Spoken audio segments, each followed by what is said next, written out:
வணக்கம். இந்த ஆவணப்படத்தில் நாம் விவசாயத்தின் வரலாற்றை பார்க்கப் போகிறோம். விவசாயம் என்பது மனித குலத்தின் மிக முக்கியமான கண்டுபிடிப்புகளில் ஒன்று. இது நமது வாழ்க்கை முறையை மாற்றியமைத்தது.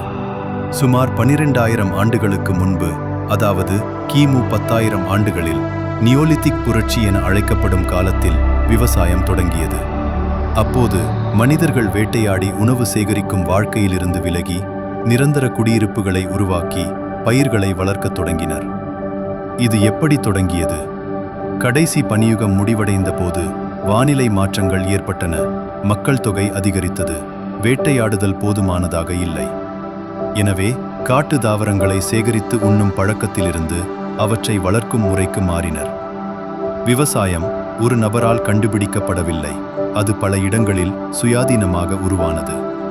முதலில் வளமான பிறைநிலம் எனப்படும் மத்திய கிழக்கு பகுதியில், அதாவது இன்றைய ஈராக், சிரியா, துருக்கி போன்ற இடங்களில் தொடங்கியது.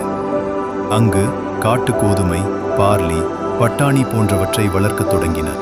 சுமார் 11,300 ஆண்டுகளுக்கு முன்பு அத்திப்பழங்களை வளர்த்தனர். அதேபோல் சீனாவில் யாங்சே ஆற்று பகுதியில் அரிசி வளர்க்கப்பட்டது.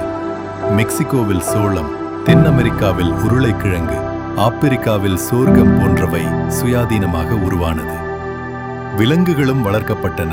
கிபி 11000 ஆண்டுகளில் மெசோபொடேமியாவில் பன்றிகள், ஆடுகள், மாடுகள் வளர்க்கப்பட்டன.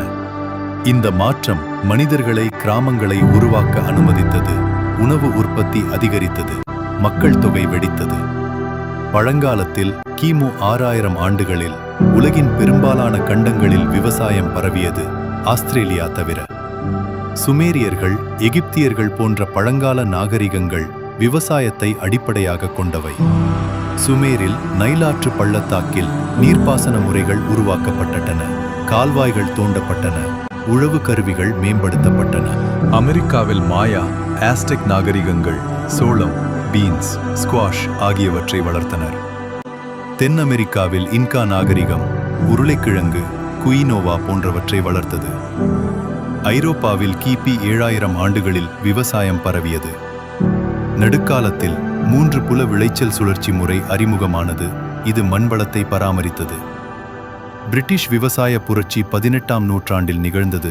பயிர் சுழற்சி, விதைப்பு இயந்திரங்கள், உரங்கள் அறிமுகமானது. தொழில்துறை புரட்சியுடன் நீராவி இயந்திரங்கள், டிராக்டர்கள் வந்தன. விளைச்சல் அதிகரித்தது. 20ஆம் நூற்றாண்டில் பசுமை புரட்சி நிகழ்ந்தது. உயர் விளைச்சல் வகைகள், பூச்சிக்கொல்லிகள், இரசாயன உரங்கள் அறிமுகமானது. இந்தியா, மெக்சிகோ போன்ற நாடுகளில் பசி குறைந்தது. இன்று விவசாயம் உலகளாவிய உணவு உற்பத்தியின் அடிப்படை. 8 பில்லியன் மக்களுக்கு உணவு வழங்குகிறது. ஆனால் சவால்கள் உள்ளன. காலநிலை மாற்றம், மண் சிதைவு, நீர் பற்றாக்குறை, உயிரின பன்மை இழப்பு. நவீன தொழில்நுட்பங்கள் போன்ற ஜெனட்டிக் மாற்றப்பட்ட பயிர்கள், துல்லிய விவசாயம், ட்ரோன்கள், AI உதவுகின்றன. நிலையான விவசாயம் முக்கியமானது. இயற்கை விவசாயம், பயிர் சுழற்சி, குறைந்த இரசாயன பயன்பாடு. எதிர்காலத்தில் விவசாயம் உணவு பாதுகாப்பை உறுதி செய்ய வேண்டும். சுற்றுச்சூழலை பாதுகாக்க வேண்டும். விவசாயம் மனிதகுலத்தின் வளர்ச்சியின் அடித்தளம். அதை பாதுகாப்பது நமது கடமை.